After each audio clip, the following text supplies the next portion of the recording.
Hi hello ನಮಸ್ಕಾರ ಸ್ನೇಹಿತರೆ, welcome to poster. ನಮ್ಮ ಇವತ್ತಿನ ಮೂವಿ ಸಿತಾರೆ ಜಮೀನ್ ಪರ್. ಇದರ IMDb ರೇಟಿಂಗ್ 7.1 ಇದೆ. ಸೊ ಮೂವಿ ತುಂಬಾನೇ ಇಂಟ್ರೆಸ್ಟಿಂಗ್ ಆಗಿದೆ. ವಿಡಿಯೋನ ಕೊನೆವರೆಗೆ ನೋಡಿ. ಮೂವಿ ಸ್ಟಾರ್ಟಿಂಗ್ ನಲ್ಲಿ ಮೂವಿಯ ಮೇನ್ ಲೀಡ್ ಗುಲ್ಶನ್ ನ ತೋರಿಸ್ತಾರೆ. Gulshan Delhi national basketball team ನ ಅಸಿಸ್ಟೆಂಟ್ ಕೋಚ್ ಆಗಿರ್ತಾನೆ. ಒಂದು ಇಂಡೋರ್ ಸ್ಟೇಡಿಯಂ ನಲ್ಲಿ ಇವರ ಮ್ಯಾಚ್ ನಡೆಯುತ್ತಿರುತ್ತೆ. ಮ್ಯಾಚ್ ನಡೆಯುತ್ತಿದ್ದಾಗ ಗುಲ್ಶನ್ ಟೀಮ್ ಸೋಲ್ತಿರುತ್ತೆ. ಆಗ ಗುಲ್ಶನ್ ತನ್ನ ಹೆಡ್ ಕೋಚ್ ಗೆ ಸ್ಟ್ರಾಟಜಿ ಚೇಂಜ್ ಮಾಡುವಂತೆ ಹೇಳ್ತಾನೆ. ಆದ್ರೆ ಆತ ಕೇಳದೆ ಸುಮ್ಮನೆ ಇರ್ತಾನೆ. ಇದರಿಂದ ಗುಲ್ಶನ್ಗೆ ಕೋಪ ಬರುತ್ತೆ. ಅದಕ್ಕೆ ಅವನು ಪದೇ ಪದೇ ತನ್ನ ಕೋಚ್ಗೆ ಗೇಮ್ ಪ್ಲಾನ್ ಚೇಂಜ್ ಮಾಡುವಂತೆ ಹೇಳ್ತಿರ್ತಾನೆ. ಇದರಿಂದ ಕೋಪಗೊಂಡ ಕೋಚ್ ಕೋಪದಲ್ಲಿ ನಿನ್ನಂತ ಹೈಟ್ ಕಡಿಮೆ ಇರೋ ಟಿಂಗುನಿಂದ ನಾನು ಕಲಿಬೇಕಾಗಿಲ್ಲ ಅಂತ ಹೇಳ್ತಾನೆ. ಅದಕ್ಕೆ ಕೋಪಗೊಂಡ ಗುಲ್ಶನ್ ಕೋಚ್ಗೆ ಕಪಾಳ ಮೋಕ್ಷ ಮಾಡ್ತಾನೆ. ಮ್ಯಾಚ್ ರೆಕಾರ್ಡ್ ಆಗ್ತಿದ್ದರಿಂದ ಗುಲ್ಶನ್ ಕೋಚ್ಗೆ ಹೊಡೆದ ವಿಡಿಯೋ ವೈರಲ್ ಆಗುತ್ತೆ. ಅದಕ್ಕೆ ಫೆಡರೇಷನ್ ಕಡೆಯವರು ಗುಲ್ಶನ್ ನ ಕೆಲಸದಿಂದ ತೆಗಿತಾರೆ. ಕೆಲಸ ಹೋದ ದುಃಖದಲ್ಲಿ ಗುಲ್ಶನ್ ಒಂದು ಬಾರಲ್ಲಿ ಕುಡಿತಾ ಕೂತಿರ್ತಾನೆ. ಅವನು ಫುಲ್ ಆಗಿ ಕುಡಿದು ರ್ಯಾಶ್ ಡ್ರೈವಿಂಗ್ ಮಾಡ್ತಾ ಮನೆಗೆ ಹೋಗ್ತಿರ್ತಾನೆ. ಅವನು ದಾರಿಯಲ್ಲಿ ಪೊಲೀಸ್ ಕಾರ್ಗೆ ಗುದ್ಬಿಡ್ತಾನೆ. ಪೊಲೀಸರು ಆತನನ್ನ ನಿಲ್ಲಿಸಿ ಲೈಸೆನ್ಸ್ ತೋರಿಸುವಂತೆ ಹೇಳಿದಾಗ ಗುಲ್ಶನ್ ಉಲ್ಟಾ ಪೊಲೀಸರಿಗೆ ಕಾರ್ ಯಾಕೆ ರೋಡ್ ಮಧ್ಯೆ ನಿಲ್ಲಿಸಿದ್ದೀರಿ, ನಿಮ್ಮ ಲೈಸೆನ್ಸ್ ಕೊಡಿ ಅಂತ ಕೇಳ್ತಾನೆ. ಗುಲ್ಶನ್ ಫುಲ್ ಕುಡಿದಿದ್ದರಿಂದ ಪೊಲೀಸರು ಏನು ಮಾತಾಡದೆ ಅವನನ್ನು ಅರೆಸ್ಟ್ ಮಾಡಿ ಜೈಲಿಗೆ ಹಾಕ್ತಾರೆ. ಮಾರನೇ ದಿನ ಗುಲ್ಶನ್ ಫ್ರೆಂಡ್ ಒಬ್ಬ ವಕೀಲ ಆಗಿರ್ತಾನೆ. ಈತ ಗುಲ್ಶನ್ ಬಿಡಿಸೋಕೆ ಬರ್ತಾನೆ. ಆದ್ರೆ ಪೊಲೀಸರು ಆಲ್ರೆಡಿ ಗುಲ್ಶನ್ ಮೇಲೆ FIR ಹಾಕಿರ್ತಾರೆ. ಅದಕ್ಕೆ ಅವನು ಕೋರ್ಟ್ಗೆ ಹಾಜರಾಗಬೇಕಾಗುತ್ತೆ. ಇಲ್ಲಿ ಜಡ್ಜ್ ಗುಲ್ಶನ್ಗೆ, ಮೊದಲು ನೀನು ನಿನ್ನ ಸೀನಿಯರ್ ಕೋಚ್ಗೆ ಹೊಡೆದೆ, ಆಮೇಲೆ ಡ್ರಿಂಕ್ ಅಂಡ್ ಡ್ರೈವ್ ಮಾಡೋದಲ್ಲದೆ ಪೊಲೀಸರ ಕಾರನ್ನು ಗುದ್ದಿದ್ದೀಯಾ, ಅದಕ್ಕೆ ನಿನಗೆ 2 ವರ್ಷ ಜೈಲು ಶಿಕ್ಷೆ ಆಗುತ್ತೆ. ಆದ್ರೆ ನಾನು ನಿನಗೊಂದು ಅವಕಾಶ ಕೊಡ್ತೀನಿ, ಏಕೆಂದ್ರೆ ನಿನ್ನ ಮೇಲೆ ಮೊದಲು ಯಾವ ಕೇಸ್ ಇಲ್ಲ, ಮತ್ತೆ ನೀನು ಒಳ್ಳೆ ಬಾಸ್ಕೆಟ್ಬಾಲ್ ಕೋಚ್ ಕೂಡ. ಅದಕ್ಕೆ ನೀನು ಜೈಲಿಗೆ ಹೋಗಬಾರ್ದಂದ್ರೆ ಇಂಟೆಲೆಕ್ಚುಲಿ ಡಿಸೇಬಲ್ ಆದ ಮಕ್ಕಳಿಗೆ 3 ತಿಂಗಳು ಬಾಸ್ಕೆಟ್ಬಾಲ್ ಕೋಚಿಂಗ್ ಕೊಡಬೇಕು ಅಂತ ಹೇಳ್ತಾಳೆ. ಇದನ್ನ ಕೇಳಿ ಗುಲ್ಶನ್, ಇಂಟೆಲೆಕ್ಚುಯಲ್ ಡಿಸೇಬಲ್ ಅಂದ್ರೆ ಅವರೆಲ್ಲ ಮಾನಸಿಕ ಅಸ್ವಸ್ಥರು, ಅಂದರೆ ಹುಚ್ಚರು, ಅಂತ ಮಕ್ಕಳಿಗೆ ನಾನು ಕಲಿಸೋಕ್ಕಾಗಲ್ಲ ಅಂತ ಹೇಳ್ತಾನೆ. ಜಡ್ಗೆ ಕೋಪ ಬಂದು ಆ ಮಕ್ಕಳಿಗೆ ಹುಚ್ಚರೆಂದು ಹೇಳಿದ್ದಕ್ಕೆ ಗುಲ್ಶನ್ಗೆ 5,000 ರೂಪಾಯಿಗಳ ದಂಡ ಕೂಡ ವಿಧಿಸುತ್ತಾರೆ. ಗುಲ್ಶನ್ಗೆ ಬೇರೆ ದಾರಿ ಇಲ್ಲದೆ ತನ್ನ ಶಿಕ್ಷಣ ಒಪ್ಪಿಕೊಂಡು ಮನೆಗೆ ಬರ್ತಾನೆ. ಇಲ್ಲಿ ಗುಲ್ಶನ್ ತನ್ನ ತಾಯಿಗೆ ಎಲ್ಲಾ ವಿಷಯ ಹೇಳ್ತಾನೆ. ಆಗ ಆಕೆ, ನೋಡು, ಅಂತ ಮಕ್ಕಳನ್ನು ಹುಚ್ಚರೆಂದು ಹೇಳಬಾರದು, ಅದೊಂದು ಮಾನಸಿಕ ಸ್ಥಿತಿ ಅಷ್ಟೇ, ಅವರು ಕೂಡ ನಮ್ಮಂತೆ ಇರ್ತಾರೆ, ಆದ್ರೆ ಅವರು ಎಷ್ಟೇ ದೊಡ್ಡವರಾದ್ರೂ ಮಕ್ಕಳಂತೆ ಆಡ್ತಿರ್ತಾರೆ. ಮನುಷ್ಯರಂದ ಮೇಲೆ ಎಲ್ಲರಲ್ಲೂ ನ್ಯೂನತೆಗಳಿರುತ್ತೆ. ನೀನೇ ನೋಡು, ನಿನ್ನ ಹೈಟ್ ತುಂಬಾ ಕಡಿಮೆ ಇದೆ, ಬಾಸ್ಕೆಟ್ಬಾಲ್ ಪ್ಲೇಯರ್ ಆಗಬೇಕಾದ್ರೆ ಹೈಟ್ ಜಾಸ್ತಿ ಇರಬೇಕು, ಆದ್ರೂ ನೀನು ಬಾಸ್ಕೆಟ್ಬಾಲ್ ಆಡ್ಬೇಕಂತ ಹೇಳಿದಾಗ ನಾನು ಕೋಚ್ ಕಾಲಿಗೆ ಬಿದ್ದು ನಿನ್ನ ಸೇರಿಸ್ಕೊ ಅಂತ ಹೇಳಿದ್ದೆ, ಆದ್ರೆ ಅವರು ಕೇಳದಿದ್ದಾಗ ಅವರಿಗೆ ಕಪಾಳಕ್ಕೆ ಹೊಡೆದೆ. ಆಗ ಅವರು ನಿನ್ನ ಟ್ರಯಲ್ ತಗೊಂಡ್ರು, ಆಮೇಲೆ ನಿನ್ನ ಸ್ಕಿಲ್ಸ್ ನೋಡಿ ನಿನ್ನ ಟೀಮ್ ನಲ್ಲಿ ತಗೊಂಡ್ರು, ಅದಕ್ಕೆ ಪ್ರತಿಯೊಬ್ಬರಿಗೆ ಅವಕಾಶ ಸಿಗಬೇಕು ಅಂತ ಹೇಳ್ತಾಳೆ. ಇದನ್ನ ಕೇಳಿ ಈಗ ಮಾರನೇ ದಿನ ಗುಲ್ಶನ್ ಇಂಟೆಲೆಕ್ಚುಯಲ್ ಡಿಸೇಬಲ್ ಇದ್ದ ಮಕ್ಕಳ ಅಕಾಡೆಮಿಗೆ ಹೋಗ್ತಾನೆ. ಇಲ್ಲಿ ಈತ ಕತಾರ್ ಸಿಂಗ್ ನ ಭೇಟಿ ಆಗ್ತಾನೆ. ಕತಾರ್ ಸಿಂಗ್ ಆ ಅಕಾಡೆಮಿಯ ಪ್ರಿನ್ಸಿಪಲ್ ಆಗಿರ್ತಾನೆ. ಇಲ್ಲಿ ಕತಾರ್ ಸಿಂಗ್ ಗುಲ್ಶನ್ಗೆ, ನೀನು ವಾರದಲ್ಲಿ ಎಷ್ಟು ದಿನ ಮಕ್ಕಳಿಗೆ ಟ್ರೈನಿಂಗ್ ಕೊಡ್ತೀಯಾ ಅಂತ ಕೇಳ್ತಾನೆ. ಆಗ ಗುಲ್ಶನ್, ವಾರಕ್ಕೆ 1 ದಿನ, ಮಿಕ್ಕ ದಿನ ಅವರಿಗೆಲ್ಲ ರೆಸ್ಟ್ ಅಂತ ಹೇಳ್ತಾನೆ. ಇದನ್ನ ಕೇಳಿ ಕತಾರ್ ಡೈರೆಕ್ಟ್ ಆಗಿ ಜಡ್ಜ್ಗೆ ಕಾಲ್ ಮಾಡ್ತಾನೆ. ಆಗ ಗುಲ್ಶನ್ ವಾರಕ್ಕೆ 1 ದಿನ ಅಲ್ಲ, ಪ್ರತಿದಿನ ಅಂತ ಹೇಳಿದ್ದು ಅಂತ ಹೇಳ್ತಾನೆ. ಇಲ್ಲಿ ಜಡ್ಜ್ ಯಾಕೆ ಆ ಮಕ್ಕಳ ಮೇಲೆ ಅಷ್ಟೊಂದು ಇಂಟ್ರೆಸ್ಟ್ ತೋರಿಸಿದ್ದಾರೆ ಅಂತ ಹೇಳ್ತಾರೆ. ಯಾಕಂದ್ರೆ ಆ ಮಕ್ಕಳಲ್ಲಿ ಒಂದು ಮಗು ಜಡ್ಜ್ ನ ಅಣ್ಣನ ಮಗ ಆಗಿರ್ತಾನೆ. ಅದಕ್ಕೆ ಅವರು ಆ ಮಕ್ಕಳಿಗೆ ಬಾಸ್ಕೆಟ್ಬಾಲ್ ಕಲಿಸೋದ್ರಲ್ಲಿ ಇಂಟ್ರೆಸ್ಟ್ ತೋರಿಸಿರ್ತಾರೆ. ಈಗ ಗುಲ್ಶನ್ ಆ ಮಕ್ಕಳನ್ನ ಹೋಗಿ ಮೀಟ್ ಆಗ್ತಾನೆ. ಇಲ್ಲಿ ಗುಲ್ಶನ್ ಅವರಿಗೆ ಬಾಸ್ಕೆಟ್ಬಾಲ್ ಬೇಸಿಕ್ ನಿಂದ ಸ್ಟಾರ್ಟ್ ಮಾಡಬೇಕು ಅಂತ ಕಲಿಸ್ತಿರ್ತಾನೆ. ಆದ್ರೆ ಅವರು ಅವನ ಮಾತನ್ನ ಕೇಳ್ತಿರಲ್ಲ. ಕೆಲವರ ಮಾತು ಗುಲ್ಶನ್ಗೆ ಅರ್ಥವಾಗ್ತಿರಲ್ಲ. ಇವರ ವಯಸ್ಸು 18, 20, 21 ಇದ್ದರೂ ಇವರ ಬುದ್ಧಿ ಮಾತ್ರ 7-8 ವರ್ಷದ ಮಕ್ಕಳಂತಿರುತ್ತೆ. ಅದಕ್ಕೆ ಅವರು ಆತರನೇ ಆಡ್ತಿರ್ತಾರೆ. ಗುಲ್ಶನ್ ಮನೆಗೆ ಬಂದಾಗ ಅವನ ತಾಯಿ ಅವನಿಗೆ ಒಂದು ಫಂಕ್ಷನ್ಗೆ ಕರ್ಕೊಂಡು ಹೋಗ್ತಾರೆ. ಇಲ್ಲಿ ಗುಲ್ಶನ್ಗೆ ಅವನ ವೈಫ್ ಕಾಣ್ತಾಳೆ. ಆಕ್ಚುಲಿ ಗುಲ್ಶನ್ಗೆ ಮದುವೆ ಆಗಿರುತ್ತೆ. ಅವನು ಅವನ ಹೆಂಡತಿಯಿಂದ ಜಗಳ ಮಾಡಿಕೊಂಡು ತನ್ನ ತಾಯಿ ಮನೆಗೆ ಬಂದು ಇರ್ತಾನೆ. ಏಕೆಂದ್ರೆ ಗುಲ್ಶನ್ ಹೆಂಡತಿ ಸುನೀತಾಗೆ ಮಕ್ಕಳು ಮಾಡ್ಕೋಬೇಕಂತ ಇರುತ್ತೆ, ಆದ್ರೆ ಗುಲ್ಶನ್ಗೆ ಮಕ್ಕಳಂದ್ರೆ ಆಗ್ತಿರಲ್ಲ. ಇದೇ ವಿಷಯಕ್ಕೆ ಅವರ ನಡುವೆ ಜಗಳ ಆಗಿ ಗುಲ್ಶನ್ ಸುನೀತನ ಬಿಟ್ಟು ಬಂದಿರ್ತಾನೆ. ಏಕೆಂದ್ರೆ ಗುಲ್ಶನ್ಗೆ 8 ವರ್ಷ ಇದ್ದಾಗ ಆತನ ತಂದೆ ಅವನನ್ನ ಬಿಟ್ಟು ಹೋಗಿರ್ತಾನೆ. ಇದರಿಂದ ಗುಲ್ಶನ್ ತಾನು ತನ್ನ ತಂದೆಯಂತೆ ಆದ್ರೆ ಏನು ಅಂತ ಮಕ್ಕಳು ಬೇಡ ಅಂತ ಅಂತಿರ್ತಾನೆ. ಸುನೀತಾ ಗುಲ್ಶನ್ ತಾಯಿ ಬಟ್ಟೆ ಅಂಗಡಿನ ನೋಡ್ಕೋತಿರ್ತಾಳೆ. ಈಗ ಗುಲ್ಶನ್ಗೆ, ನೀನು ಯಾಕೆ ಹಾಗೆ ಯೋಚನೆ ಮಾಡ್ತೀಯಾ, ನೀನು ಖಂಡಿತ ಒಳ್ಳೆ ತಂದೆ ಆಗ್ತೀಯಾ ಅಂತ ಹೇಳ್ತಾಳೆ. ಆದ್ರೆ ಗುಲ್ಶನ್ ಕೇಳದೆ ಅಲ್ಲಿಂದ ಮನೆಗೆ ಬರ್ತಾನೆ. ಮಾರನೇ ದಿನ ಗುಲ್ಶನ್ ಅಕಾಡೆಮಿಗೆ ಹೋದಾಗ ಆ ಮಕ್ಕಳು ಯಾರು ಗುಲ್ಶನ್ ಮಾತನ್ನ ಕೇಳ್ತಿರಲ್ಲ. ಅವರಿಗೆ ಬಾಸ್ಕೆಟ್ಬಾಲ್ ಬೇಸಿಕ್ ಕೂಡ ಬರ್ತಿರಲ್ಲ. ಇದರಲ್ಲಿ ಹರ್ಪ್ರೀತ್ ಎಂಬ ಒಬ್ಬದ ಮಾತ್ರ ಚೆನ್ನಾಗಿ ಆಡ್ತಿರ್ತಾನೆ. ಆದ್ರೆ ಅವನು ಗುಲ್ಶನ್ ಮಾತು ಕೇಳದೆ ತಾನೊಬ್ಬನೇ ಆಡ್ತಿರ್ತಾನೆ. ಅವನು ಟೀಮ್ ಜೊತೆ ಸೇರ್ಕೋತಿರಲ್ಲ. ಉಳಿದ ಟೀಮ್ ಮೆಂಬರ್ಸ್ ಗುಲ್ಶನ್ ಇನ್ಸ್ಟ್ರಕ್ಷನ್ ನ ಸರಿಯಾಗಿ ಕೇಳ್ತಿರಲ್ಲ. ಇದರಿಂದ ಆತ ಫಸ್ಟ್ರೇಟ್ ಆಗ್ತಾನೆ. ಅವನು ಮನೆಗೆ ಬಂದು ತನ್ನ ತಾಯಿಗೆ, ನನಗೆ ಜೈಲಾದ್ರೂ ಪರವಾಗಿಲ್ಲ, ನಾನು ಆ ಮಕ್ಕಳಿಗೆ ಕಲಿಸಲ್ಲ ಅಂತ ಹೇಳ್ತಾನೆ. ಆಗ ಗುಲ್ಶನ್ ತಾಯಿ, ಆ ಮಕ್ಕಳು ಹುಚ್ಚರಲ್ಲ, ಅವರು ನಮ್ಮ ಸಮಾಜದಿಂದ ಸ್ವಲ್ಪ ಡಿಫ್ರೆಂಟ್ ಆಗಿದ್ದಾರೆ ಅಷ್ಟೇ, ನೀನು ಅವರನ್ನ ಅರ್ಥ ಮಾಡಿಕೊಳ್ಳಕ್ಕೆ ಟ್ರೈ ಮಾಡು, ಅವರಿಗೆ ಅವರ ಸ್ಥಿತಿಯನ್ನು ಅರ್ಥ ಮಾಡಿಕೊಳ್ಳೋ ಟೀಚರ್ ಬೇಕು ಅಂತ ಹೇಳ್ತಾಳೆ. ಗುಲ್ಶನ್ ಈಗ ಸ್ವಲ್ಪ ಯೋಚನೆ ಮಾಡ್ತಾನೆ. ಆತ ಮಾರನೇ ದಿನ ಕತಾರ್ನ ಹೋಗಿ ಭೇಟಿ ಆಗ್ತಾನೆ. ಗುಲ್ಶನ್ ಕತಾರ್ಗೆ, ನನಗೆ ಇವರ ಬಗ್ಗೆ ಹೇಳಿ, ಇದರಿಂದ ನಾನು ಇವರನ್ನ ಅರ್ಥ ಮಾಡಿಕೊಂಡು ಟ್ರೈನಿಂಗ್ ಕೊಡೋಕೆ ಹೆಲ್ಪ್ ಆಗುತ್ತೆ ಅಂತ ಹೇಳ್ತಾನೆ. ಆಗ ಕತಾರ್, ನೋಡಿ, ಈ ಮಕ್ಕಳು ನಮಗೆ ನೋಡಕ್ಕೆ ಹುಚ್ಚರ ತರ ಕಂಡ್ರು, ಇವರ ಮನಸ್ಸು ತುಂಬಾ ಕ್ಲೀನ್ ಇದೆ, ಇವರು ತಾವು ಮಾಡೋ ಕೆಲಸದಲ್ಲಿ ತುಂಬಾ ಜಾಣರಾಗಿದ್ದಾರೆ, ಇವರಿಗೆ ಇವರದ್ದೇ ಒಂದು ಲೈಫ್ ಇದೆ, ಇವರ ಕುಟುಂಬದವರು ಇವರನ್ನ ತುಂಬಾ ಜೀವ ಮಾಡ್ತಾರೆ ಅಂತ ಹೇಳ್ತಾನೆ. ಮತ್ತು ಈಗ ಒಂದೊಂದಾಗಿ ಕತಾರ್ ಗುಲ್ಶನ್ಗೆ ಇವರ ಬ್ಯಾಕ್ಗ್ರೌಂಡ್ ಬಗ್ಗೆ ಹೇಳ್ತಾನೆ. ಮೊದಲನೇದಾಗಿ ಕತಾರ್ ಕರೀಂ ಬಗ್ಗೆ ಹೇಳ್ತಾನೆ. ಕರೀಂ ಆಕ್ಚುಲಿ ತನ್ನ ಫ್ಯಾಮಿಲಿಯಿಂದ ದೂರ ಒಂದು ಹಾಸ್ಟೆಲ್ ನಲ್ಲಿ ಇರ್ತಾನೆ. ಈತ ಡೈಲಿ ಮಾರ್ನಿಂಗ್ 4 ಗಂಟೆಗೆ ಹೇಳ್ತಾನೆ ಮತ್ತು ತನ್ನ ಎಲ್ಲಾ ಕೆಲಸ ಮುಗಿಸಿ ಹೋಟೆಲ್ನಲ್ಲಿ ಪಾತ್ರೆ ತೊಳೆಯೋ ಕೆಲಸ ಮಾಡ್ತಾನೆ ಮತ್ತು ಅವನಿಗೆ ತುಂಬಾ ಚೆನ್ನಾಗಿ ಬೈಕ್ ಓಡಿಸೋಕೆ ಬರುತ್ತೆ. ಅವನು ಇಲ್ಲಿವರೆಗೂ ಒಂದು ಆಕ್ಸಿಡೆಂಟ್ ಸಹ ಮಾಡಿಲ್ಲ ಅಂತ ಹೇಳ್ತಾನೆ. ಆಮೇಲೆ ಕತಾರ್ ಗುಡ್ಡು ಬಗ್ಗೆ ಹೇಳ್ತಾನೆ. ಗುಡ್ಡು ಫ್ಯಾಮಿಲಿಗೆ ಒಂದು ಪೆಟ್ ಶಾಪ್ ಇದೆ. ಗುಡ್ಡುಗೆ ಪೆಟ್ಸ್ ಅಂದ್ರೆ ತುಂಬಾ ಇಷ್ಟ. ಅವನು ತನ್ನ ಪ್ರಾಣಿಗಳ ಜೊತೆ ತುಂಬಾ ಪ್ರೀತಿಯಿಂದ ಇರ್ತಾನೆ ಅಂತ ಹೇಳ್ತಾನೆ. ಇದನ್ನ ಕೇಳಿ ಗುಲ್ಶನ್ ಅದಕ್ಕೆ ಅವನ ಬಾಡಿಯಿಂದ ಯಾವಾಗಲೂ ಸ್ಮೆಲ್ ಬರ್ತಿರುತ್ತೆ ಅಂತ ಹೇಳ್ತಾನೆ.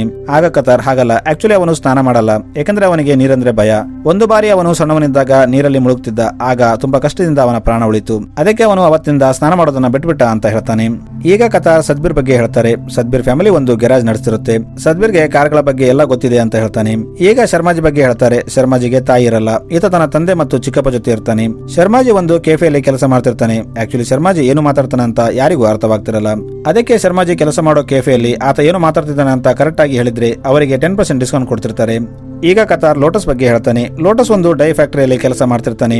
ಈತನಿಗೆ ಕಲರ್ಸ್ ಬಗ್ಗೆ ತುಂಬಾ ನಾಲೆಜ್ ಇರುತ್ತೆ. ಲೋಟಸ್ ಓನರ್ ಯಾವ್ದನ್ನ ಡೈ ಬಾಕ್ಸ್ ಅಲ್ಲಿ ಲೀಕೇಜ್ ಅಥವಾ ಡ್ಯಾಮೇಜ್ ಇದ್ರೆ ಅದನ್ನ ಲೋಟಸ್ಗೆ ಕೊಡ್ತಿರ್ತಾನೆ. ಅದಕ್ಕೆ ಲೋಟಸ್ ಕೂದಲು ಪ್ರತಿ ವಾರ ಕಲರ್ ಚೇಂಜ್ ಆಗ್ತಿರುತ್ತೆ. ಕತಾರ್ ರಾಜು ಬಗ್ಗೆ ಹೇಳ್ತಾನೆ. ರಾಜು ಫ್ಯಾಮಿಲಿ ಒಂದು ನರ್ಸರಿನ ನಡೆಸ್ತಿರ್ತಾರೆ. ಅದಕ್ಕೆ ರಾಜುಗೆ ಗಿಡಗಳ ಬಗ್ಗೆ ನಾಲೆಜ್ ಇರುತ್ತೆ ಮತ್ತು ರಾಜು ಗಿಡಗಳ ಜೊತೆ ಮಾತಾಡ್ತಿರ್ತಾನೆ. ರಾಜು ಫ್ಯಾಮಿಲಿ ರಾಜುನ ತುಂಬಾ ಜೀವ ಮಾಡ್ತಿರ್ತಾರೆ. ಇನ್ನು ಸುನಿಲ್ ಬಗ್ಗೆ ಹೇಳೋದಾದ್ರೆ, ಸುನಿಲ್ ಒಬ್ಬ ಇಂಟ್ರೆಸ್ಟಿಂಗ್ ಹುಡುಗ ಆಗಿರ್ತಾನೆ. ಆದ್ರೆ ಅವನು ಯಾವಾಗಲೂ ತನಗೇನೋ ಆಗಿದೆ ಅಂತ ಯೋಚನೆ ಮಾಡ್ತಿರ್ತಾನೆ. ಅಂದರೆ ಆತ ತನಗೆ ಜ್ವರ ಅಥವಾ ಟೈಫಾಯ್ಡ್ ಬಂದಿದೆ ಅಂತ ಹೇಳ್ತಾನೆ ಮತ್ತು ಮೇಲಿಂದ ತನ್ನ ಮೇಲೆ ಯಾವ್ದಾದ್ರು ವಸ್ತು ಬೀಳಬಹುದು ಅಂತ ಯಾವಾಗ್ಲೂ ಹೆಲ್ಮೆಟ್ ಹಾಕೊಂಡಿರ್ತಾನೆ. ಮತ್ತು ಅವನಿಗೆ ಪ್ಲೇನ್ಸ್ ನೋಡೋದಂದ್ರೆ ತುಂಬಾ ಇಷ್ಟ ಇರುತ್ತೆ. ಅವನು ಆಕಾಶದ ಕಡೆ ನೋಡಿ ಹಾರ್ತಿರುವ ಪ್ಲೇನ್ ಎಲ್ಲಿಗೆ ಹೋಗ್ತಿದೆ ಅಂತ ಹೇಳ್ತಿರ್ತಾನೆ. ಈಗ ಗುಲ್ಶನ್ ಹರ್ಗೋವಿಂದ್ ಬಗ್ಗೆ ಕೇಳ್ತಾನೆ. ಆಗ ಕತಾರ್ ಸಿಂಗ್ ಹರ್ಗೋವಿಂದ್ ಟೀಮ್ ನ ಬಿಟ್ಬಿಟ್ಟ ಅಂತ ಹೇಳ್ತಾನೆ. ಆಗ ಗುಲ್ಶನ್ ಈ ಟೀಮಲ್ಲಿ ಬಾಸ್ಕೆಟ್ಬಾಲ್ ಗೊತ್ತಿದ್ದವನು ಅವನೊಬ್ಬನೇ, ಅವನೇ ಟೀಮ್ ನ ಬಿಟ್ರೆ ಹೇಗೆ ಅಂತ ಕೇಳ್ತಾನೆ. ಆಗ ಕತಾರ್ ಸಿಂಗ್ ಅದೊಂದು ದೊಡ್ಡ ಸ್ಟೋರಿ, ಯಾವಾಗಾದ್ರೂ ಫ್ರೀ ಇದ್ದಾಗ ಹೇಳ್ತೀನಿ ಅಂತ ಹೇಳ್ತಾನೆ. ಈಗ ಗುಲ್ಶನ್ ತನ್ನ ಟೀಮ್ ನ ರೆಡಿ ಮಾಡ್ತಾನೆ. ಆದ್ರೆ ಅದು ಕಷ್ಟಕರವಾಗಿರುತ್ತೆ, ಯಾಕಂದ್ರೆ ಅವರಿಗೆ ಏನ್ ಹೇಳಿದ್ರು ಉಲ್ಟಾ ಮಾಡ್ತಿರ್ತಾರೆ. ಆದ್ರೂ ಗುಲ್ಶನ್ಗೆ ಇವಾಗ ಅವರ ಮನಸ್ಥಿತಿ ಅರ್ಥವಾಗಿರುತ್ತೆ. ಅವರಿಗೆ ತಕ್ಕಂತೆ ಟ್ರೈನಿಂಗ್ ಕೊಟ್ಟು ಬಾಸ್ಕೆಟ್ಬಾಲ್ ಆಡೋಕೆ ರೆಡಿ ಮಾಡ್ತಾನೆ. ಈಗ ಒಂದು ಟೂರ್ನಮೆಂಟ್ ನ ಆರ್ಗನೈಸ್ ಮಾಡ್ತಾರೆ. ಇದರಲ್ಲಿ ಇಂಥ ವಿಶೇಷ ಚೇತನ ಮಕ್ಕಳು ಭಾಗವಹಿಸ್ತಾರೆ. ಗುಲ್ಶನ್ ತನ್ನ ಟೀಮ್ಗೆ ಸಿತಾರೆ ಅಂತ ಹೆಸರಿಡ್ತಾನೆ. ಮೊದಲ ಮ್ಯಾಚ್ ಇವರ ಹೋಮ್ ಗ್ರೌಂಡ್ ನಲ್ಲಿರುತ್ತೆ. ಗುಲ್ಶನ್ ಹೊರಗಿಂದ ಗೈಡ್ ಮಾಡ್ತಿರ್ತಾನೆ. ಇವರು ಹೇಗೋ ಮಾಡಿ ಮೊದಲನೇ ಮ್ಯಾಚ್ ಅನ್ನ ಗೆಲ್ತಾರೆ. ಇವರ ಫ್ಯಾಮಿಲಿ ಮೆಂಬರ್ಸ್ ಎಲ್ಲ ಮ್ಯಾಚ್ ನೋಡೋಕೆ ಬಂದಿರ್ತಾರೆ. ಇವರು ಗೆದ್ದಿದ್ದನ್ನ ನೋಡಿ ತುಂಬಾ ಖುಷಿ ಆಗ್ತಾರೆ. ಮ್ಯಾಚ್ ಮುಗಿದು ಎಲ್ಲರೂ ಹೋದ್ಮೇಲೆ ಗುಲ್ಶನ್ ಅವರಿಗೆ ಈಗ ಎಲ್ಲರೂ ಟೈರ್ಡ್ ಆಗಿದ್ದೀರಾ, ಸ್ನಾನ ಮಾಡ್ಕೊಳ್ಳಿ ಅಂತ ಹೇಳ್ತಾನೆ. ಆದ್ರೆ ಗುಡ್ಡು ಸ್ನಾನಕ್ಕೆ ಹೋಗ್ತಿರಲ್ಲ. ಇದನ್ನ ನೋಡಿ ಗುಲ್ಶನ್ ಗುಡ್ಡು ಮೈಂಡ್ ನಿಂದ ನೀರಿನ ಭಯ ತೆಗೆಯೋಕೆ ಏನು ಮಾಡ್ಬೇಕಂತ ಯೋಚನೆ ಮಾಡ್ತಿರ್ತಾನೆ. ಆಗ ಅಲ್ಲಿ ಒಂದು ಇಲಿ ಬಂದು ಬಾಟಬ್ ನಲ್ಲಿ ಬಿದ್ದ್ಬಿಡುತ್ತೆ. ಅದನ್ನ ನೋಡಿ ಗುಲ್ಶನ್ ಗುಡ್ಡುಗೆ ಹೋಗಿ ಅದನ್ನ ಕಾಪಾಡು, ಇಲ್ಲಾಂದ್ರೆ ಅದು ಸತ್ತೋಗುತ್ತೆ ಅಂತ ಹೇಳ್ತಾನೆ. ಆಗ ಗುಡ್ಡು ಏನು ಯೋಚನೆ ಮಾಡದೆ ನೀರಿಗೆ ಇಳಿದು ಆ ಇಲಿನ ಹೊರಗೆ ತೆಗಿತಾನೆ. ಇದನ್ನ ನೋಡಿ ಎಲ್ಲರೂ ತುಂಬಾ ಖುಷಿ ಆಗ್ತಾರೆ. ಇವರು ಗುಡ್ಡುಗೆ ನೀನು ನಿನ್ನ ನೀರಿನ ಭಯನ್ನ ಗೆದ್ದುಬಿಟ್ಟೆ ಅಂತ ಹೇಳ್ತಾರೆ. ಆಗ ಗುಡ್ಡು ತಾನು ನೀರಲ್ಲಿ ನಿಂತಿದ್ದೀನಿ ಅಂತ ರಿಯಲೈಸ್ ಆಗ್ತಾನೆ. ಅವನಿಗೂ ತಾನು ನೀರಲ್ಲಿ ಇಳಿದ್ರು ತನಗೇನು ಆಗಿಲ್ಲ ಅಂತ ಅನಿಸುತ್ತೆ. ಈಗ ಇವರೆಲ್ಲ ಸೇರಿ ಸ್ನಾನ ಮಾಡ್ತಾರೆ. ಈಗ ನೆಕ್ಸ್ಟ್ ಮ್ಯಾಚ್ ಚಂಡೀಗಢ್ ನಲ್ಲಿರುತ್ತೆ. ಇವರೆಲ್ಲ ಹೋಗೋಕೆ ರೆಡಿ ಆಗ್ತಾರೆ. ಆದ್ರೆ ಒಂದು ಪ್ರಾಬ್ಲಮ್ ಬರುತ್ತೆ. ಅದೇನೆಂದರೆ ಮ್ಯಾಚ್ ದಿನ ಕರೀಂ ಓನರ್ ಕರೀಂಗೆ ರಜೆ ಕೊಡಲ್ಲ. ಅವತ್ತು ಅವನು ಕೆಲಸಕ್ಕೆ ಹೋಗ್ಬೇಕಾಗುತ್ತೆ. ಆಗ ಕತಾರ್ ಸಿಂಗ್ ಗುಲ್ಶನ್ಗೆ ಟೆನ್ಷನ್ ತಗೋಬೇಡ, ನಾನು ಇನ್ನೊಂದು ಪ್ಲೇಯರ್ ನ ರೆಡಿ ಮಾಡಿದ್ದೀನಿ, ಆಕೆ ನಿನಗೆ ಡೈರೆಕ್ಟ್ ಆಗಿ ಅಲ್ಲೇ ಸಿಗ್ತಾಳೆ ಅಂತ ಹೇಳ್ತಾನೆ. ಈಗ ಇವರು ಚಂಡೀಗಢ್ಗೆ ಬಂದಾಗ ಇಲ್ಲಿ ಗೋಲು ಅನ್ನೋ ಹುಡುಗಿ ಸಿಗ್ತಾಳೆ. ಗೋಲು ಟೀಮ್ ನಲ್ಲಿದ್ದ ಎಲ್ಲರಿಗೆ ಮೊದಲಿನಿಂದ ಪರಿಚಯ ಇರ್ತಾಳೆ ಮತ್ತು ಈಕೆ ತುಂಬಾ ಶಾರ್ಪ್ ಆಗಿರ್ತಾಳೆ. ಮ್ಯಾಚ್ ಸ್ಟಾರ್ಟ್ ಆದಾಗ ಸಿತಾರೆ ಟೀಮ್ ಸೋಲ್ತಿರುತ್ತೆ. ಆಗ ಗೋಲು ಗುಲ್ಶನ್ಗೆ, ಸರ್ ನೀವು ಹೇಳಿದ್ರೆ ನಾನು ಈ ಟೀಮ್ ನ ಸೋಲಿಸ್ತೀನಿ ಅಂತ ಹೇಳ್ತಾಳೆ. ಆಗ ಗುಲ್ಶನ್ ಸರಿ ಹೋಗು ಅಂತ ಹೇಳ್ತಾನೆ. ಆಗ ಆಕೆ ಹೋಗಿ ಅಪೋಸಿಟ್ ಟೀಮ್ ಅಲ್ಲಿ ಆಡ್ತಿದ್ದ ಮೇನ್ ಪ್ಲೇಯರ್ ಪ್ರೈವೇಟ್ ಪಾರ್ಟ್ಗೆ ಹೊಡಿತಾಳೆ. ಇದರಿಂದ ಅವರಿಗೆ ಒಂದು ಫಾಲ್ ಸಿಗುತ್ತೆ. ಆದ್ರೆ ಅವರು ಮ್ಯಾಚ್ ಗೆಲ್ತಾರೆ. ಇವರು ಮ್ಯಾಚ್ ಗೆದ್ದು ವಾಪಸ್ ಹೋಗ್ತಿದ್ದಾಗ ಇವರು ಹಾಡಾಡೋಕೆ ಸ್ಟಾರ್ಟ್ ಮಾಡ್ತಾರೆ. ಇದನ್ನು ನೋಡಿ ಬಸ್ಸಲ್ಲಿದ್ದವರು ಇವರನ್ನು ವಿಚಿತ್ರವಾಗಿ ನೋಡ್ತಿರ್ತಾರೆ ಮತ್ತು ಇವರು ಚೂಯಿಂಗಮ್ ನಿಂದ ಆಟ ಆಡ್ತಿರ್ತಾರೆ. ಅದು ಡ್ರೈವರ್ ತಲೆಗೆ ಹೋಗಿ ಬೀಳುತ್ತೆ. ಅದಕ್ಕೆ ಡ್ರೈವರ್ ಬಸ್ ನಿಲ್ಲಿಸಿ ಇವರಿಗೆ ಬಂದು ಬೈತಿರ್ತಾನೆ. ಆಗ ಗೋಲು ಡ್ರೈವರ್ ಪ್ರೈವೇಟ್ ಪಾರ್ಟ್ಗೆ ಹೊಡಿತಾಳೆ. ಅದಕ್ಕೆ ಡ್ರೈವರ್ ಇವರನ್ನೆಲ್ಲ ಕೆಳಗಿಳಿಸಿ ಹೋಗ್ಬಿಡ್ತಾನೆ. ಈಗ ಹೇಗೋ ಮಾಡಿ ಗುಲ್ಶನ್ ಟ್ರ್ಯಾಕ್ಟರ್ ನಲ್ಲಿ ಲಿಫ್ಟ್ ತಗೊಂಡು ಇವರನ್ನ ಅಕಾಡೆಮಿಗೆ ವಾಪಸ್ ಕರ್ಕೊಂಡು ಬರ್ತಾನೆ.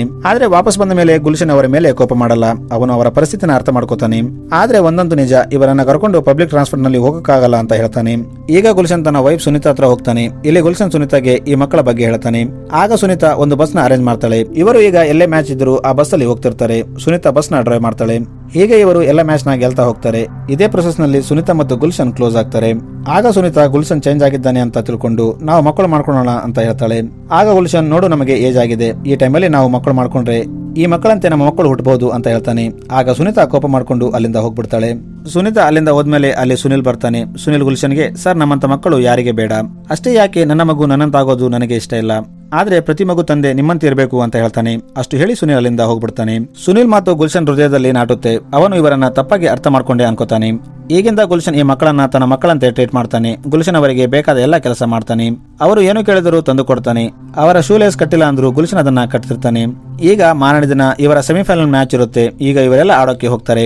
ಆಗ ಅಲ್ಲಿ ಗುಲ್ಶನ್ಗೆ ಪನಿಷ್ಮೆಂಟ್ ಕೊಟ್ಟ ಜಡ್ಜ್ ಬರ್ತಾಳೆ ಮತ್ತು ಗುಲ್ಶನ್ ಸ್ಟಾರ್ಟಿಂಗ್ ನಲ್ಲಿ ಕಪಾಳಕ್ಕೆ ಹೊಡೆದ ಹೆಡ್ ಕೋಚ್ ಕೂಡ ಬಂದಿರ್ತಾನೆ. ಇಲ್ಲಿ ಗುಲ್ಶನ್ ಟೀಮ್ ತುಂಬಾ ಚೆನ್ನಾಗಿ ಆಡುತ್ತೆ. ಅವರು ಮ್ಯಾಚ್ ನ ಗೆಲ್ತಾರೆ. ಇಲ್ಲಿ ಬಂದವರೆಲ್ಲ ಇದನ್ನ ನೋಡಿ ತುಂಬಾ ಖುಷಿ ಆಗ್ತಾರೆ. ಈಗ ಗುಲ್ಶನ್ ನೆಕ್ಸ್ಟ್ ಟೀಮ್ ಜೊತೆ ಮ್ಯಾಚ್ ಪ್ಲಾನ್ ಮಾಡ್ತಿರ್ತಾನೆ. ಆಗ ಅವನಿಗೆ ನೆಕ್ಸ್ಟ್ ಟೀಮ್ ತುಂಬಾ ಸ್ಟ್ರಾಂಗ್ ಇದೆ, ಅವರಿಂದ ಗೆಲ್ಬೇಕಾದ್ರೆ ನಮಗೆ ಟೀಮ್ ಅಲ್ಲಿ ಹರ್ಗೋವಿಂದ್ ಅವಶ್ಯಕತೆ ಇದೆ ಅಂತ ಅರ್ಥ ಮಾಡ್ಕೋತಾನೆ. ಅದಕ್ಕೆ ಗುಲ್ಶನ್ ಹರ್ಗೋವಿಂದ್ ಹತ್ರ ಮಾತಾಡೋಕೆ ಅವನ ಮನೆಗೆ ಹೋಗ್ತಾನೆ. ಇಲ್ಲಿ ಗುಲ್ಶನ್ ಹರ್ಗೋವಿಂದ್ಗೆ ಅಷ್ಟಕ್ಕೂ ನೀನು ಟೀಮ್ ನ ಯಾಕೆ ಬಿಟ್ಟೆ ಮತ್ತು ನನ್ನ ಮೇಲೆ ಯಾಕೆ ನಿನಗೆ ಕೋಪ ಅಂತ ಕೇಳ್ತಾನೆ. ಆಗ ಹರ್ಗೋವಿಂದ್ ತನ್ನ ಸ್ಟೋರಿನ ಹೇಳ್ತಾನೆ. ಆಕ್ಚುಲಿ ನಾನು ಮೊದಲು ಇಂಥದ್ದೇ ಒಂದು ಟೀಮ್ ನ ಕ್ಯಾಪ್ಟನ್ ಆಗಿದ್ದೆ. ಇದೇ ರೀತಿ ಆಗ್ಲೂ ಕೂಡ ನಾವು ಮ್ಯಾಚ್ ನ ಗೆದ್ದು ಫೈನಲ್ ಗೆ ಹೋಗಿದ್ವಿ ಮತ್ತು ಮ್ಯಾಚ್ ಕೂಡ ಗೆದ್ವಿ. ಆದ್ರೆ ಮ್ಯಾಚ್ ಗೆದ್ದ ಮೇಲೆ ನಮ್ಮ ಟೀಮ್ ಅಲ್ಲಿ ಇಬ್ಬರು ನಾರ್ಮಲ್ ಟೀಮ್ಮೇಟ್ಸ್ ಇದ್ರು ಅಂತ ಗೊತ್ತಾಯ್ತು. ಯಾಕಂದ್ರೆ ಹೇಗಾದ್ರೂ ಮಾಡಿ ಮ್ಯಾಚ್ ಗೆಲ್ಬೇಕಂತ ನಮ್ಮ ಕೋಚ್ ನಾರ್ಮಲ್ ಟೀಮ್ಮೇಟ್ಸ್ ನ ನಮ್ಮ ಟೀಮ್ ಅಲ್ಲಿ ಸೇರಿಸಿದ್ರು. ಅದು ಅಕಾಡೆಮಿಗೆ ಗೊತ್ತಾದಾಗ ನಾನು ಕಷ್ಟಪಟ್ಟು ಗೆದ್ದ ಮೆಡಲ್ಸ್ ನ ನನ್ನಿಂದ ತಗೊಂಡ್ರು. ಆಗ ಮೊದಲ ಬಾರಿಗೆ ನನ್ನ ತಾಯಿ ಕಣ್ಣೀರಾಕಿದ್ದನ್ನ ನಾನು ನೋಡಿದೆ. ಅದಕ್ಕೆ ನನಗೆ ಕೋಚ್ಗಳ ಮೇಲೆ ನಂಬಿಕೆ ಇಲ್ಲ ಅಂತ ಹೇಳ್ತಾನೆ. ಆಗ ಗುಲ್ಶನ್ ಹರ್ಗೋವಿಂದ್ ತಾಯಿಗೆ ನಾನು ನ್ಯಾಯದಿಂದ ಆಡಿ ಈ ಟೀಮ್ ನ ಫೈನಲ್ ಗೆಲ್ಲಿಸ್ತೀನಿ ಅಂತ ಹೇಳ್ತಾನೆ ಮತ್ತು ಹರ್ಗೋವಿಂದ್ ತಾಯಿ ಹತ್ರ ಪರ್ಮಿಷನ್ ತಗೋತಾನೆ. ಆಗ ಹರ್ಗೋವಿಂದ್ ಟೀಮ್ ಜೊತೆ ಆಡೋಕೆ ವಾಪಸ್ ಬರ್ತಾನೆ. ಈಗ ಗುಲ್ಶನ್ ಮ್ಯಾಚ್ ಬಗ್ಗೆ ತುಂಬಾ ಎಕ್ಸೈಟೆಡ್ ಆಗಿರ್ತಾನೆ. ಅವನು ಕತಾರ್ ಸಿಂಗ್ ಹತ್ರ ಹೋಗಿ ಫೈನಲ್ ಮ್ಯಾಚ್ ಗೆ ಹೋಗೋ ಬಗ್ಗೆ ಕೇಳ್ತಾನೆ. ಆಗ ಕತಾರ್ ಸಿಂಗ್ ಫೈನಲ್ ಮ್ಯಾಚ್ ಆಡೋಕೆ ನಾವು ಹೋಗ್ತಾ ಇಲ್ಲ ಅಂತ ಹೇಳ್ತಾನೆ. ಆಗ ಗುಲ್ಶನ್ ಯಾಕೆ ಅಂತ ಕೇಳ್ತಾನೆ. ಅದಕ್ಕೆ ಕತಾರ್, ನಾವು ಫೈನಲ್ ವರೆಗೆ ಹೋಗ್ತೀವಿ ಅಂತ ಅನ್ಕೊಂಡಿದ್ದಿಲ್ಲ. ಅದಕ್ಕೆ ನಾನು ಸ್ಟಾರ್ಟಿಂಗ್ ಮ್ಯಾಚ್ ನಲ್ಲಿ ಎಲ್ಲ ದುಡ್ಡನ್ನು ಹಾಕಿದ್ದೆ. ಅಷ್ಟಕ್ಕೂ ನಮಗೆ ಜಾಸ್ತಿ ಫಂಡ್ ಬರಲ್ಲ. ಈಗಿರೋ ಫಂಡ್ ನಲ್ಲಿ ನಾವು ಟ್ರೈನ್ ಅಲ್ಲಿ ಹೋಗಬಹುದು. ಆದ್ರೆ ಇಲ್ಲಿಂದ ಮುಂಬೈಗೆ ಹೋಗ್ಬೇಕಂದ್ರೆ 2 ದಿನಗಳ ಟ್ರೈನ್ ಜರ್ನಿ ಇದೆ. ಈ ಮಕ್ಕಳು 2 ದಿನಗಳವರೆಗೆ ಟ್ರೈನ್ ಜರ್ನಿ ಮಾಡೋಕ್ಕಾಗಲ್ಲ ಅಂತ ಹೇಳ್ತಾನೆ. ಇದನ್ನ ಕೇಳಿ ಗುಲ್ಶನ್ ಮತ್ತು ಟೀಮ್ ನ ಮಕ್ಕಳು ತುಂಬಾ ಬೇಜಾರಾಗ್ತಾರೆ. ಯಾಕಂದ್ರೆ ಅವರು ಇಷ್ಟು ದೂರ ಬರೋಕೆ ತುಂಬಾ ಕಷ್ಟಪಟ್ಟಿರ್ತಾರೆ. ಅದಕ್ಕೆ ಗುಲ್ಶನ್ ಹೇಗಾದ್ರೂ ಮಾಡಿ ಇವರಿಗೆ ಫೈನಲ್ ಆಡಿಸಬೇಕಂತ ಡಿಸೈಡ್ ಮಾಡ್ತಾನೆ. ಈಗ ಗುಲ್ಶನ್ ತನ್ನ ವೈಫ್ ಸುನೀತಾ ಹತ್ರ ಹೋಗ್ತಾನೆ. ಇಲ್ಲಿ ಗುಲ್ಶನ್ ಒಂದು ಪ್ಲಾನ್ ಮಾಡಿ ಸುನೀತನ ತನ್ನ ಜೊತೆ ಸೇರಿಸ್ಕೊತಾನೆ. ಇವರ ಪ್ಲಾನ್ ಪ್ರಕಾರ ಇವರು ಕರೀಂ ಕೆಲಸ ಮಾಡ್ತಿದ್ದ ಹೋಟೆಲ್ ಓನರ್ ಹತ್ರ ಹೋಗಿ, ನೀನು ಕರೀಂಗೆ ಟಾರ್ಚರ್ ಕೊಡ್ತಿದ್ದೀಯಾ, ಇಂಥ ಮಕ್ಕಳಿಗೆ ಟಾರ್ಚರ್ ಕೊಟ್ರೆ ನಿನ್ನನ್ನ ಅರೆಸ್ಟ್ ಮಾಡಬಹುದು ಅಂತ ಎದುರಿಸಿ ಕರೀಂಗೆ ಮ್ಯಾಚ್ ಆಡಲು ರಜೆ ಮತ್ತು ಮುಂಬೈಗೆ ಹೋಗಲು ಪ್ಲೇನ್ ಟಿಕೆಟ್ಸ್ ಹಾಗೂ ಹೋಟೆಲ್ ರೂಮ್ ಬುಕಿಂಗ್ಸ್ ನ ಮಾಡಬೇಕು ಅನ್ಕೊಂಡಿರ್ತಾರೆ. ಈಗ ಇವರು ಹಾಗೆ ಮಾಡ್ತಾರೆ. ಸುನೀತಾ ಮದುವೆ ಮುಂಚೆ ಸೀರಿಯಲ್ ನಲ್ಲಿ ಕೆಲಸ ಮಾಡ್ತಿದ್ದರಿಂದ ಬಾಡಿಗೆಗೆ ಪೊಲೀಸ್ ಡ್ರೆಸ್ ತರ್ತಾಳೆ. ಈಗ ಇವರು ಕರೀಂ ಹೋಟೆಲ್ ಓನರ್ ಹತ್ರ ಹೋಗಿ ಅವನಿಗೆ ಭಯಪಡಿಸ್ತಾರೆ. ಆಗ ಆತ ಹೆದರಿ ತನಗೆ ಅರೆಸ್ಟ್ ಮಾಡಬಾರ್ದಂದ್ರೆ ಏನ್ ಮಾಡಬೇಕು ಅಂತ ಕೇಳ್ತಾನೆ. ಆಗ ಇವರು ಫ್ಲೈಟ್ ಟಿಕೆಟ್, ಹೋಟೆಲ್ ಬುಕಿಂಗ್ ಮತ್ತು ಕರೀಂಗೆ 15 ದಿನಗಳ ರಜೆ ಕೊಡು ಅಂತ ಹೇಳ್ತಾರೆ. ಆತ ಹಾಗೆ ಮಾಡ್ತಾನೆ. ಈಗ ಗುಲ್ಶನ್ ತನ್ನ ಟೀಮ್ ಮತ್ತು ವೈಫ್ ಜೊತೆ ಫೈನಲ್ ಆಡೋಕೆ ಮುಂಬೈಗೆ ಬರ್ತಾನೆ. ಇಲ್ಲಿ ಹೋಟೆಲ್ ನಲ್ಲಿ ಇವರ ರೂಮ್ 7th ಫ್ಲೋರ್ ನಲ್ಲಿ ಇರುತ್ತೆ. ಆಗ ಗುಲ್ಶನ್ ಎಲ್ಲರಿಗೆ ನೀವು ಲಿಫ್ಟ್ ನಲ್ಲಿ ಹೋಗಿ, ನಾನು ಸ್ಟೆಪ್ಸ್ ಇಂದ ಬರ್ತೀನಿ ಅಂತ ಹೇಳ್ತಾನೆ. ಏಕೆಂದ್ರೆ ಗುಲ್ಶನ್ ಸಣ್ಣವನಿದ್ದಾಗ ಒಂದು ಬಾರಿ ಲಿಫ್ಟ್ ನಲ್ಲಿ ಸ್ಟಕ್ ಆಗಿರ್ತಾನೆ. ಆಗಿನಿಂದ ಅವನಿಗೆ ಲಿಫ್ಟ್ ಅಂದ್ರೆ ಭಯ ಇರುತ್ತೆ. ಆದ್ರೆ ಎಲ್ಲ ಮಕ್ಕಳು ಸೇರಿ ಗುಲ್ಶನ್ ಲಿಫ್ಟ್ ನಲ್ಲಿ ಫೋರ್ಸ್ ಇಂದ ಕರ್ಕೊಂಡು ಹೋಗ್ತಾರೆ. ಇದರಿಂದ ಗುಲ್ಶನ್ ಮನಸ್ಸಿನಲ್ಲಿ ಲಿಫ್ಟ್ ಬಗ್ಗೆ ಇದ್ದ ಭಯ ಹೋಗ್ಬಿಡುತ್ತೆ. ಈಗ ಮಾರನೇ ದಿನ ಫೈನಲ್ ಮ್ಯಾಚ್ ಸ್ಟಾರ್ಟ್ ಆಗುತ್ತೆ. ಇಲ್ಲಿ ನೋಡಿದ್ರೆ ಅಪೋಸಿಟ್ ಟೀಮ್ ಮೆಂಬರ್ಸ್ ತುಂಬಾ ಹೈಟ್ ಇರ್ತಾರೆ. ಇವರು ತುಂಬಾ ಸುಲಭವಾಗಿ ಬಾಸ್ಕೆಟ್ ಮಾಡ್ತಿರ್ತಾರೆ. ಇದರಿಂದ ಅವರ ಸ್ಕೋರ್ 30 ಆಗುತ್ತೆ. ಆಗ ಗುಲ್ಶನ್ ತನ್ನ ಟೀಮ್ ನ ಕರೆದು, ಆ ಟೀಮ್ ಹೈಟ್ ತುಂಬಾ ಜಾಸ್ತಿ ಇದೆ, ಅದಕ್ಕೆ ನೀವು ಬಾಸ್ಕೆಟ್ ನ ಕೆಳಗಿನಿಂದ ಪಾಸ್ ಮಾಡಿ. ಇದರಿಂದ ಹೈಟ್ ಪ್ಲೇಯರ್ಸ್ ಗೆ ಕೆಳಗೆ ಬಗ್ಗೋದು ಕಷ್ಟವಾಗುತ್ತೆ. ನೀವು ಮೇಲಿಂದ ಬಾಲ್ ಪಾಸ್ ಮಾಡಿದ್ರೆ ಅವರು ಈಸಿಯಾಗಿ ಇಟ್ಕೋತಾರೆ ಅಂತ ಹೇಳ್ತಾನೆ. ಈಗ ಇವರು ಹಾಗೆ ಮಾಡ್ತಾರೆ. ಪ್ಲಾನ್ ವರ್ಕೌಟ್ ಆಗುತ್ತೆ. ಈಗ ಸ್ಕೋರ್ ಈಕ್ವಲ್ ಆಗುತ್ತೆ. ಸಿತಾರಾ ಟೀಮ್ಗೆ ಮ್ಯಾಚ್ ಗೆಲ್ಬೇಕಂದ್ರೆ ಇನ್ನೊಂದು ಬಾಸ್ಕೆಟ್ ಬೇಕಾಗಿರುತ್ತೆ. ಆದ್ರೆ ಇನ್ನು 20 ಸೆಕೆಂಡ್ ಟೈಮ್ ಇರುತ್ತೆ. ಆಗ ಗುಲ್ಶನ್ ಪರವಾಗಿಲ್ಲ, 20 ಸೆಕೆಂಡ್ ನಲ್ಲಿ ನಾವು ಸ್ಕೋರ್ ಮಾಡಬಹುದು ಅಂತ ಹೇಳ್ತಾನೆ. ಬಾಲ್ ಪಾಸ್ ಆಗ್ತಾ ಆಗ್ತಾ ಕರೀಂ ಹತ್ರ ಬರುತ್ತೆ. ಆದ್ರೆ ಕರೀಂಗೆ ಒಂದು ಪ್ರಾಬ್ಲಮ್ ಇರುತ್ತೆ. ಅವನು ಡೈರೆಕ್ಟ್ ಆಗಿ ಬಾಸ್ಕೆಟ್ ಮಾಡದೆ ಹಿಂದೆ ತಿರುಗಿ ಬಾಲ್ ಎಸಿತಾನೆ. ಇದರಿಂದ ಬಾಸ್ಕೆಟ್ ಆಗಲ್ಲ. ಆಗ ಸಿತಾರಾ ಟೀಮ್ ಮ್ಯಾಚ್ ಸೋತ್ಬಿಡುತ್ತೆ. ಇದನ್ನು ನೋಡಿ ಗುಲ್ಶನ್ ಬೇಜಾರಾಗ್ತಾನೆ. ಅವನು ಕೆಳಗೆ ಮುಖ ಮಾಡಿ ಕೂತ್ಕೋತಾನೆ. ಆದ್ರೆ ಸ್ವಲ್ಪ ಸಮಯದ ನಂತರ ತಲೆ ಎತ್ತಿದಾಗ ಮ್ಯಾಚ್ ಗೆದ್ದ ಟೀಮ್ ಮತ್ತು ಸಿತಾರಾ ಟೀಮ್ ಇಬ್ಬರು ಸೆಲೆಬ್ರೇಟ್ ಮಾಡ್ತಿರ್ತಾರೆ. ಇದನ್ನು ನೋಡಿ ಗುಲ್ಶನ್ಗೆ ಶಾಕ್ ಆಗುತ್ತೆ. ಆಗ ಅಲ್ಲೇ ಸುನೀತಾ ಇರ್ತಾಳೆ. ಗುಲ್ಶನ್ ಸುನೀತಾಗೆ, ನಾನು ಇವರ ಕೋಚ್ ಅಲ್ಲ, ಇವರೇ ನನ್ನ ಕೋಚ್. ನಾನು ಕೇವಲ ಗೇಮ್ ಹೇಗೆ ಆಡ್ಬೇಕಂತ ಇವರಿಗೆ ಕಲಿಸಿದ್ದೆ. ಆದ್ರೆ ಇವತ್ತು ಇವರು ಹೇಗೆ ಬದುಕಬೇಕಂತ ಕಲಿಸಿದ್ರು. ನಾವು ಪ್ರತಿಯೊಂದಕ್ಕೂ ಪ್ರಶ್ನೆ ಮಾಡ್ತಾ ನಮಗೆ ಅನುಕೂಲ ಆಗದ ಪರಿಸ್ಥಿತಿಯನ್ನ ಬೈತಿರ್ತೀವಿ. ನಾವು ಕೇವಲ ಪಡ್ಕೊಂಡ್ರೆ ಅಥವಾ ಗೆದ್ದರೆ ಮಾತ್ರ ಸೆಲೆಬ್ರೇಟ್ ಮಾಡ್ತೀವಿ. ಆದ್ರೆ ಈ ಮಕ್ಕಳನ್ನು ನೋಡಿದ್ರೆ ಗೊತ್ತಾಯ್ತು, ಗೆಲ್ಲೋದಕ್ಕಿಂತ ಖುಷಿಯಾಗಿ ಬದುಕೋದು ದೊಡ್ಡದು ಅಂತ ಹೇಳ್ತಾನೆ. ಈಗ ಗುಲ್ಶನ್ ಪನಿಷ್ಮೆಂಟ್ ಟೈಮ್ ಮುಗಿದಿರುತ್ತೆ. ಅವನಿಗೆ ಅವನ ಹೆಡ್ ಕೋಚ್ ಫೋನ್ ಮಾಡಿ, ನೀನು ಬದಲಾಗ್ತೀಯ ಅಂತ ನಾನು ಅನ್ಕೊಂಡಿದ್ದಿಲ್ಲ, ಆದ್ರೆ ನೀನು ಈಗ ಚೇಂಜ್ ಆಗಿದ್ದೀಯಾ. ಅದಕ್ಕೆ ನಾನು ನೆಕ್ಸ್ಟ್ ಮಂತ್ ರಿಟೈರ್ಡ್ ಆಗ್ತಾ ಇದ್ದೀನಿ. ಅದಕ್ಕೆ ನೀನು ಹೆಡ್ ಕೋಚ್ ಆಗ್ತೀಯಾ ಅಂತ ಕೇಳ್ತಾನೆ. ಇದನ್ನ ಕೇಳಿ ಗುಲ್ಶನ್ ತುಂಬಾ ಖುಷಿ ಆಗ್ತಾನೆ. ಏಕೆಂದ್ರೆ ಅವನಿಗೆ ಮೊದಲಿನಿಂದಲೂ ನ್ಯಾಷನಲ್ ಟೀಮ್ ನ ಕೋಚ್ ಆಗಬೇಕು ಅಂತ ಇರುತ್ತೆ. ಈಗ ಗುಲ್ಶನ್ ಪನಿಷ್ಮೆಂಟ್ ಟೈಮ್ ಮುಗಿದಿದ್ದರಿಂದ ಅವನು ತನ್ನ ಟೀಮ್ಗೆ ಫೇರ್ವೆಲ್ ಹೇಳೋಕೆ ಹೋಗ್ತಾನೆ. ಇವರು ಗುಲ್ಶನ್ಗೋಸ್ಕರ ಒಂದು ಕೇಕ್ ನ ತಂದಿರ್ತಾರೆ. ಗುಲ್ಶನ್ ಇವರೆಲ್ಲರ ಜೊತೆ ಸೇರಿ ಕುಣಿದು ಸೆಲೆಬ್ರೇಟ್ ಮಾಡ್ತಾನೆ. ಸೊ ಮೂವಿ ಇಲ್ಲಿಗೆ ಎಂಡ್ ಆಗುತ್ತೆ.